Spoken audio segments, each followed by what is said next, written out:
All right, everybody, just give them just a little feedback of how we met for the first time. Yeah. So I'm sitting at the celebrity game, All-Star Weekend, and my daughter Zaya, who is now 14 years old, was tugging on me. And she was like, Dad, there go Lilly, there go Lilly. And I'm like, who is Lilly?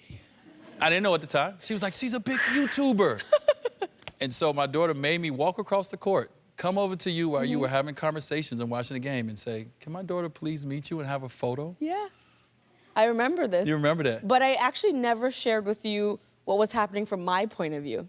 Because I was sitting there next to my friend, Yes. and you across the court were like, and I said to my friend, some random dude waving at me. I felt the way about waving at you. I was like, is he talking to me? And then you started walking over, and I'm like, this guy is walking. And he's like, that's Dwyane Wade. I was like, who? So we're both jerks. Yeah, we're both. Yeah. But I did feel a way about waving at you across the court. Like, you know, I think I did even like this. You exactly did. That was literally That was my first time But I loved to do it. that. And you were so nice, and Thank Zaya, lovely. And so I had a great time. Well, thank you for taking a picture Yeah, of my of course, daughter. my pleasure. I appreciate it. Yeah. All right, so listen, you are a big star.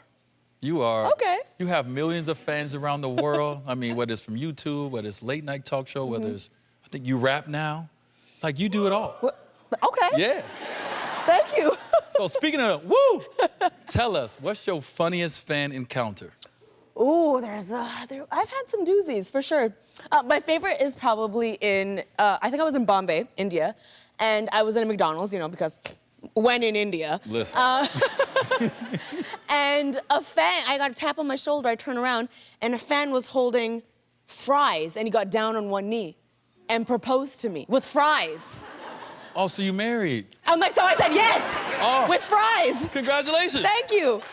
No, but it was hilarious. But I thought, if anyone ever proposes to me for real, like, this is the way to do it. That was the way to go down. That is amazing. Hi to the fan out there that proposed. What's up? So, we got so much that we could cover and talk about, but I have to get to this book right Yes. here. Okay, so this is your second book. Your first book is called How to Be a Boss. Can you Yes. say boss? How to be a boss. There you go, boss. You nailed it. A-W-S-E. You nailed it. Okay, your second book, Be a Triangle. I'm just telling people to be all the things. So, Lilly and I have something in common. Yeah. Your first book Yeah. made New York Times bestseller. Mine did too. Congratulations. Yes, thank you. All right. Your second book I'm like, you keep clapping, wait for the butt. did not make New York Times bestseller, and, and neither did mine. Hey. So, it doesn't matter. This is our art. Here's the thing about this. So this book is all about redefining what success means. It's really encourages people to question, like, what do you actually value in life? And do you value those things because you actually value them or because you've been told to value them?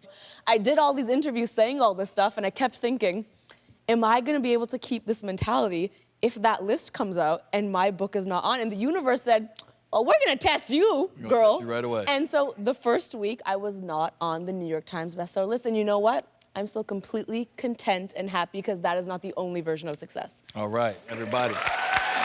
So, I got an opportunity to go through this book. Thank you for not letting it be that long. Oh, I'm out here. Appreciate you. Yep. And second, while I was reading this book, it felt so personal, right? Like the stories, the way you went into talking about your life, you're talking about your family. Right. And obviously being a proud father of Zaya, of my daughter that's in the LGBT plus community. I love the conversations that you have with your family. Can you talk about opening up and coming out to your family? Yeah, so in the book, I write about what coming out as bisexual was to my parents. And I talk about how I wrote them a letter, I dropped it in front of them, and I was so nervous. And to make matters even more nerve-wracking, my mom was like, what is this? Are you getting married? And I was like, oh, okay.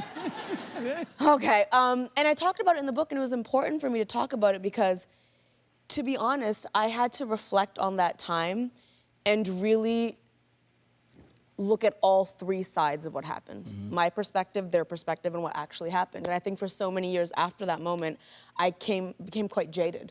And I thought, oh, there was an instant accommodation, an instant understanding, an instant celebration, and I think I created a bit of a rift. I did that because I was so insecure with where I was.